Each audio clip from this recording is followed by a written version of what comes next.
In this Part 2 video, we want to show a comparison of current motor technology and its efficiency as compared to the Wilt magnet motor and the efficiency you get with it. For the first test run, we will show the efficiency of current technology using a drill motor powered by house current. Now let's take the readings. For the first 4 runs, that is, the 2 drill motors, the Wilt motor with locked rotors, and the Wilt motor's first magnet assist run, we use a 12-to-1 output gearing for these tests. This means the output disc makes 12 revolutions for each single revolution of the Wilt motor's inner magnet assembly. House current drill motor. You can see in our gauges we have 125 volts AC.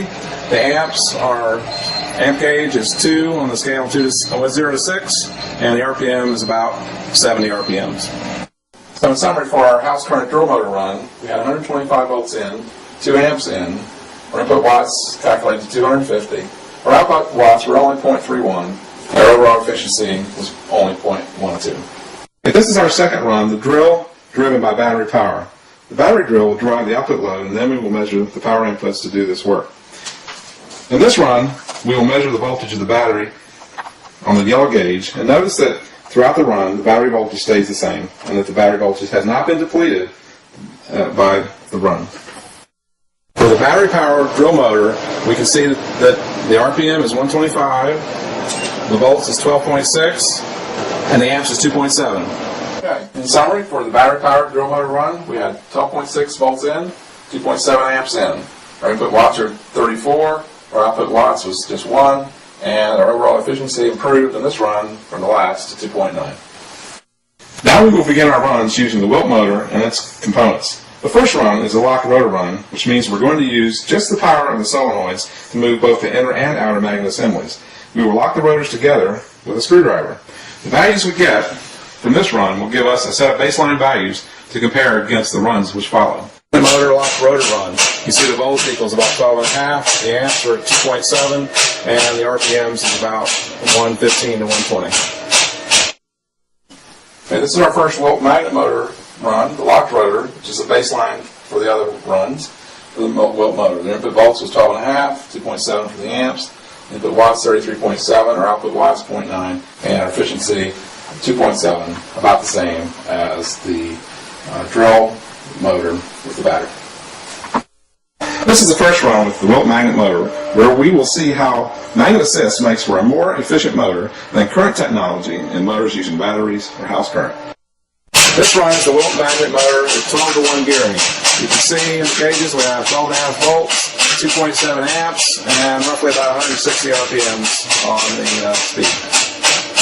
This is the Wilt magnet motor 12.1 gearing run. We are at input volts 12.5, input amps 2.7, input watts 33.7, output watts 1.6, and our overall efficiency is now at 4.8. Next we do a similar run, but this time with output gearing equal 24-to-1. You will see that the Wilt motor is able to do more work, that is more RPMs, with the same inputs, volts and amps, as we used in the 12-to-1 run. As a side note, we attempted to run the 2 drill motors at 24-to-1 gearing, but could not, as the motors stalled out and the RPM could not be maintained. This is the Wilt motor 24-to-1 run. You can see the voltage, it's about 12.5, the amps are about 2.7, and the RPMs are about 260.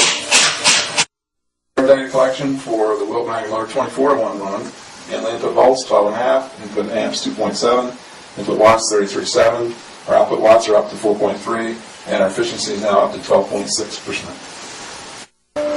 Finally, we do the last magnet assist run with 48-to-1 gearing. Again, the work produced increases over the 24-to-1 run using the same input volts and amp values. And this is the Wilt magnet motor 48-to-1 run. You can see that the volts equals about 12.6, the amps are about 2.7, and the RPM is about 450. This is our final run with the Wilt magnet motor geared at 48-to-1. Our input volts were 12.6, input amps 2.7, input watts 33.7. Our output watts were 12.8, and our overall efficiency is now up to 37.8. That completes our magnet assist runs. As you saw, the Wilt motor got more efficient as we went from the 12.1 to the 24-to-1 to the 48-to-1 runs. The same amount of input resulted in more work done with each succeeding run. Data from our runs collected together on this chart, we can see several things. First of all, remember that our first 4 runs were done with the output load geared at the 12-to-1 level. So the output load is identical across these runs. The current motor technology, represented by the 2 drills, show very low efficiencies. The Wilt motor with locked rotors is very similar to the better of the 2 drill motors. But for the Wilt motor using magnet assist, that's our last 3 runs, the efficiency begins to improve over current technology, first in the equal comparison of the battery drill motor to the 12-to-1 geared Wilt motor, and then it continues to improve with each of the higher gearings, 24-to-1 and 48-to-1. Recall that the drill motors stalled at 24-to-1 gearing, and that we were unable to measure energy outputs at that gearing and at 48-to-1.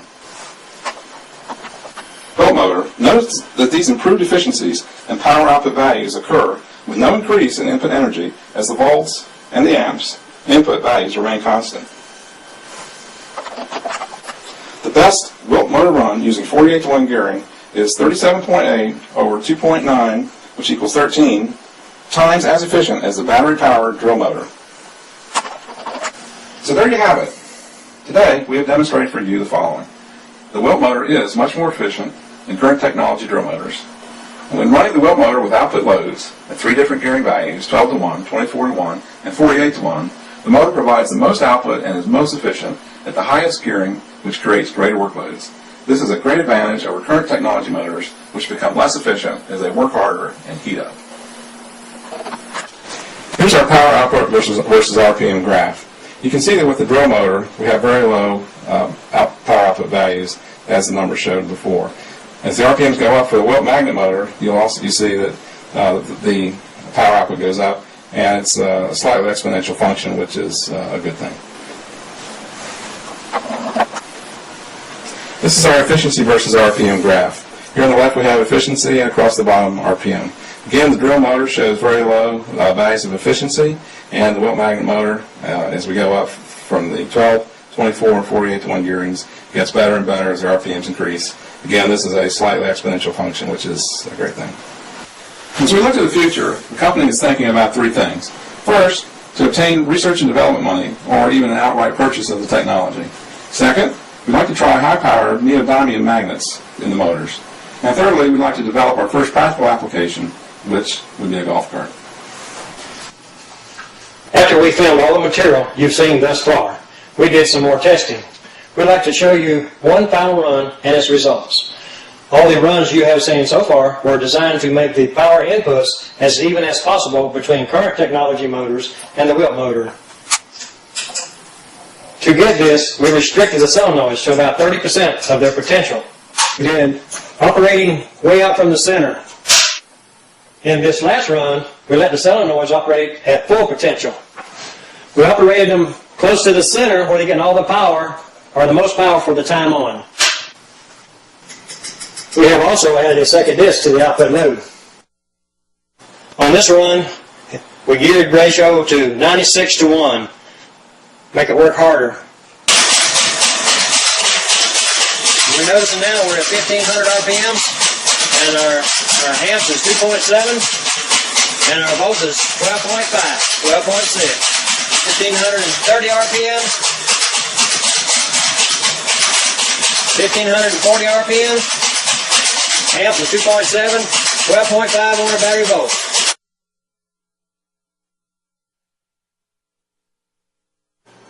On this single run test, the Wilt magnet motor geared at 96-to-1, input volts was 12.5, the input amps was 2.7, the input watts was 33.7, the output watts was 231.9. On the overall efficiency, we used a spreadsheet to calculate the efficiency of 689.9%.